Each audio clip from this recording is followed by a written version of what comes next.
Hyvää yläkaupungin yötä. Olen Mai Syrjälä, Mai Kaista Syrjälä. Performanssini mukaisesti lausun runojani ja samaan aikaan kuvitan niitä. Nauttikaa tai älkää nauttiko, omalla vastuulla. Vain sinä tarvitset uskoasi.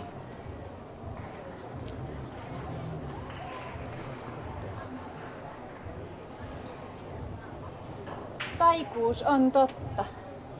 Yhtä totta kuin kaipaus, joka sitä kosii. Mutta sen avaruuden värinen ruumis pyörähtää ohi niin nopeasti, nauraen. Jos et ole valppaana, jos et ole uskoamisesi, se jättää sinut tietoosi, katkeraan kaipaukseesi. Riidelköön siellä, sinussa, keskenään. Taikuus ei jää, ei unohdu. Se tanssii. Sen askeleet murtavat todellisuuden rajajäätä. Koska se on riemua. Koska se on vakavaa iloa. Se ei etsi toteuttajaansa, mutta tietää jostain kerroksesta ulottuvuuksien usvia löytävänsä kerralla tanssijan.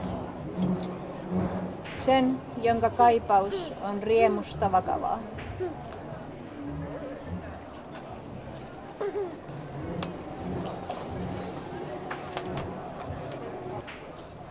Ehtii juuri nostaa karvat pystyyn, pupillit pienemmiksi, tarkentaakseen, kaventaakseen.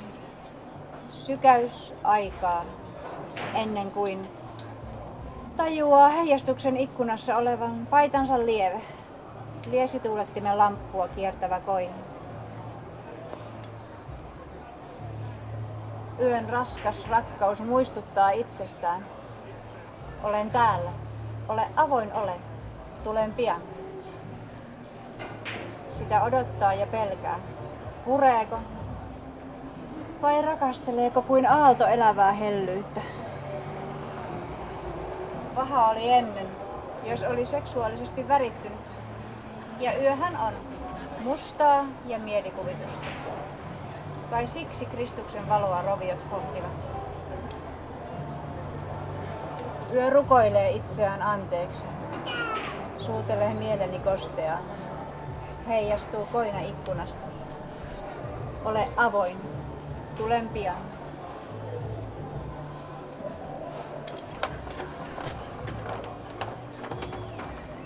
Seuraava on raivoruno. Pirunmoinen myrsky iskee toden yhteen tahkoon. Muihin osiin se ei pysty, vain siihen yhteen heikkoon.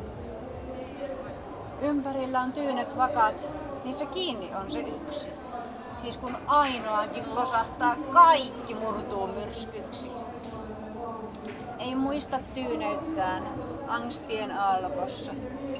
Nekään osat itseään, joiden luuli pysyvän koossa.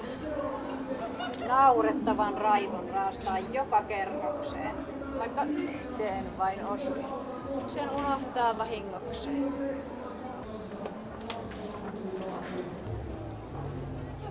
Katseelle altis pinta. Talojen seinät. Ikkunat sisäänkurkistusmahdollisuuksia. Kun vuorovaikutuksen valo kutsuu. Pimeät ikkunat lepäävillä. Suljetut ikkunat pelkäävillä. Ovet, ne avataan tarvittaessa, jos silloinkaan. Mutta se on mahdollista. On mahdollista päästä sisään. Eteiseen, olohuoneeseen, keittiöönkin.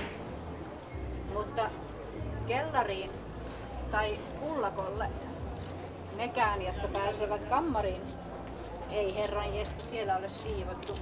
Ja mitäs asia sinne edes olisi? Ihmisen huoneet ei lopu, ei lopu. Ja itsensä ihminen eksyy, etsiessään aarretta, joka syntymässä luvattiin. Kasvuun hukattiin.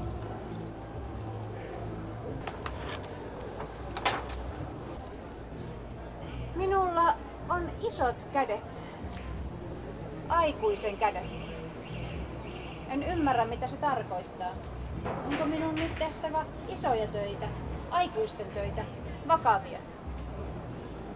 Menevätkö hukkaan, jos vain silitän kissan pehmeää? Saako aikuisen vartalolla istua lattialla jalat sylissä? Kutoa pipoa, johon piilottaa kiviä? Aikuisen päällä pelätä pimeää? Kun kädet ryppyyntyy, voin huokaista taas. Luovuttaa katseen laskevaan lehteen. Hitaasti töpsöttää vanhan jaloilla sammalella. Lapsen ja vanhuksen. Huokaista elämä keuhkoista. Että enpäs mennyt lankaan.